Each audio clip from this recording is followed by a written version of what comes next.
Pirmiausia, galima atsakyti klausimą, kodėl apskritai reikalingos arba kodėl kyla mintis apie privalomusias kvotas.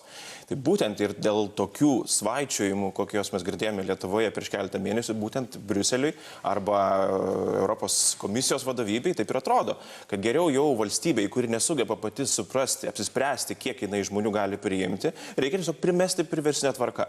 Dėl to aš irgi esu nekartą pasisakęs iš tikrųjų, kad adekvatus dalyvavimas dėrybose ir kalbėjimas apie tikrus skaičius, suprantant problemos mastą, tada leistų mums atsakyti privalomusios kvotos. Bet akivaizdu, kad sėdėdami prie dėrybų stalo su ES vadovybė ir sakydami, kad mes priimsime 30, mes atrodome juokingai.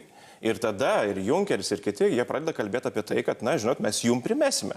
Tai aš manau, kad vyriausybė iš tikrųjų, nedarydama namų darbų pradžioje, iš tikrųjų mums tą privalomą kvotą gali būti, kad ir uždirbo. Ką mes girdėjome Briuselėje ne vieną kartą, kad Lietuva vengia dalyvauti diskusijose.